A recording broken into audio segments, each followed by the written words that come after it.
Hey, Ryan Hep here, and in this video we're going to talk about the fear of abandonment, how it shows up in relationships, and how to overcome it. Before we dive in, I want to remind everyone that we are doing a 2-hour human design reading giveaway every 150 subscribers now. Thanks to the fast growth of the channel, I'm getting to give away more and more readings. We're doing the 300 subscriber giveaway today. I'm going to be choosing a random subscriber using a random number generator. And when we hit 450, we're giving away another one. So all you have to do to enter the giveaway is subscribe to our channel, comment on this video. The more videos you comment on, the more chances you will have to win. And if you don't know what human design is, check out some other videos on the channel. It's an amazing way to tap back into the wisdom of your body and let it guide you through life, which is really gonna tie into the topic for today. So let's dive in. So fear of abandonment is something that's close to my heart because it's something I've struggled with for a very long time.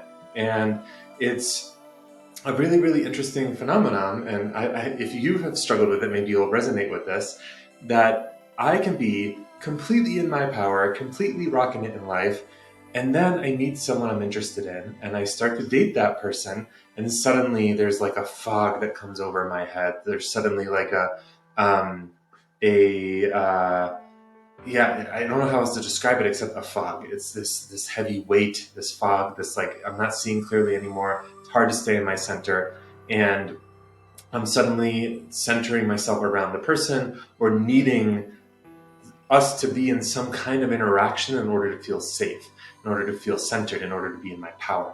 And I've worked through a lot of layers of this over the years. And what inspired me to record this video is my most recent dating situation. I was dating someone for 4 months, and I finally had a breakthrough. You know, recently we decided to be friends, and it was her choice.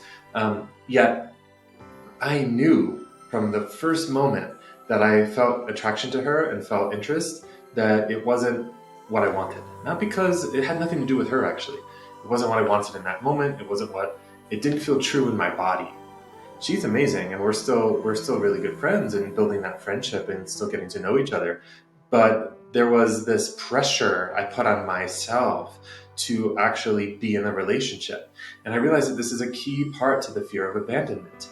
That not only is there's like almost the after effect is being afraid of being abandoned by another person, but the first step to it earlier in the process, if you go back and think about how a relationship unfolded to get to the point where you're in a place of being afraid of being left, and maybe if you're like me, you've created a pattern of actually being so anxious that the other person does eventually leave because you're not being in your center and you're needing a lot from them. That isn't, not that needing things from them is wrong, but needing things from them in a disproportionate or misaligned way, asking them to take care of your emotions when it's your responsibility. So that's something I struggled with. And what I realized was, before they abandoned me, I abandoned me.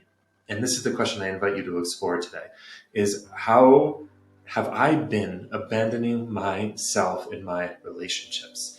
Because, this is where your story will more likely be unique.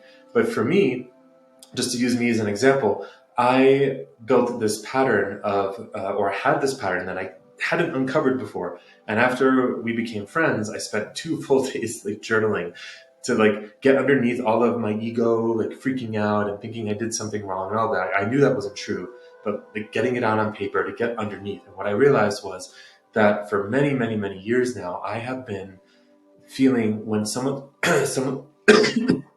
excuse me, when someone's attracted to me, that I don't have a choice. I've got to dive into it. And especially if the person's then amazing and there's a lot of compatibility. And it doesn't matter if I don't really want to explore it, or if I do want to explore it, but it's going too fast for me. It didn't feel like an option in my nervous system that I could actually slow it down, because I was afraid if I went by my pace or if I was being fully me, it wouldn't be acceptable, it wouldn't be okay, and I would be abandoned. But the abandonment has already happened at that point, because as soon as I started going at the other person's pace, as soon as I started going, in a direction that didn't feel good to my body, I abandoned myself. And at that point, it's inevitable that the other person is going to leave. And they're not actually abandoning you. They're just mirroring something that's happening within.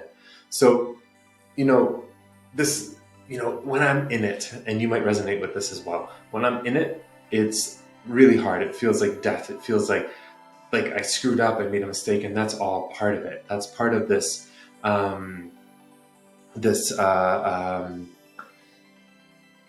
it's part of this illusion that gets created usually when there's a situation in childhood where you might not be getting all the nurturing you really deserve, especially in the first 2 to 5 years. It creates this dependency, this need to complete, this need to, have a completion to the nurturing that didn't happen, and that's usually being sought out outside of oneself. For me, that was because my mom was experiencing postpartum depression. My dad wasn't really showing up for us. He was actually causing a lot of challenges, and there was a lot of fighting. And so my mom loves me to death, and I think she did an amazing job raising me. And there were moments where she just didn't have the emotional capacity to nurture me in the way I really needed it. So it's not about fault. It's actually systemic issues usually. And we're all doing the best we can, but it is important to notice it, to notice and contemplate and think, because all of this is patterning in your nervous system. Patterning where at some point you didn't get all the nurturing you needed, and your nervous system is wanting that nurturing, wanting to complete that, and using other people to try to complete it. But in that process, when you abandon yourself, you're not now, that's why in the beginning, the relationships are easy if you struggle with the fear of abandonment, because you haven't given your power away. You haven't identified that person as a threat. Like, to me, it's like my nervous system suddenly identifies them as a threat when I notice that they're really into me, really want to explore something, or when they're like pushing a pace that I don't really want to push. It's like, I know I don't want to do this right now, but I literally, it felt like I've noticed over the years without awareness. Now I have the awareness that it felt like chains. Like I didn't have a choice. I just got to do this. This person wants me, so I don't have a choice. I think part of it was rooted in self-worth, part of, of not feeling like I was worthy to have it exactly as I wanted, or that the person wouldn't stay. But underneath that, it was more somatic, more physiological. And it's a practice to really notice that and be gentle and get really curious. The awareness has lightened such a load for me, and really allowed me to understand that I have been the one abandoning myself this whole time, and that I've had this belief system underneath it that I learned from society, that I need a partner in order to be happy. It was almost like I hadn't been giving myself permission to be happy, without a partner. So how that showed up is when I wouldn't have a partner, I would be happy for a long period of time. But as soon as I was noticed or started to date someone, there was almost like oh, now that there's someone interested in me, there's this thing missing, and I need to make this work. If this doesn't work, it's going to show that I'm not worthy of being happy, or I shouldn't be happy. So it's like looking within to notice, where does your fear of abandonment come from? What are the belief systems? What is the patterning? How are you abandoning yourself? And how can you practice gently? Because the practice here is gentleness over time, knowing that the relationships that work or don't work in your life in the way your mind wants them to work are working out perfectly, because they're going to continue to show you the parts of you don't love, the parts of you abandon.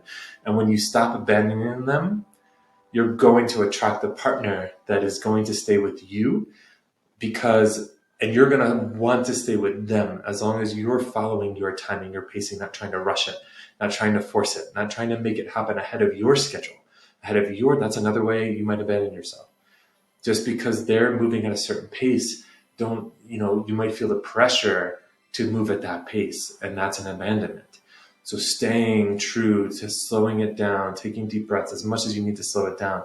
And hope this video helped you. Hope my story, you might have saw a part of you and a part of my story. And to just know that this healing process, nothing's wrong with you, nothing's broken, you don't need fixing. Society puts a lot of pressure on relationships and age and timing and all of this. It's like the most important thing is, are you finding the happiness within you? Because I can tell you, the more and more over the years I found the happiness within me, the more and more peaceful and easy and loving my relationships have gotten. And each one I can see is that much more aligned than the last. And that how amazing it is that the universe creates the perfect opportunities for me to see the next blind spot. that I need to clear to have the happiest relationships that emerge from the happiness that I have with myself and not abandoning myself. It's a practice. Be gentle, be patient, be loving with yourself. And that's all I got for today. So just one more reminder, 2-hour human design reading giveaway. The next one is going to be at 450 subscribers. From the date of this video's publishing, I expect us to hit that in a week or two. So in order to enter the giveaway, subscribe to our channel, leave a comment on this video. The more videos you comment on, the more chances you'll have to win the reading. We do select the winner randomly. So there'll be one winner at the 450 subscriber mark. I hope I get to give a reading to you, get to meet you, get to dive into your journey, and utilize your human design chart to help you tune back into your wisdom and be in alignment with who you are, so you have a stronger foundation to not abandon yourself from. Sending you lots of love today, and hope to talk to you soon.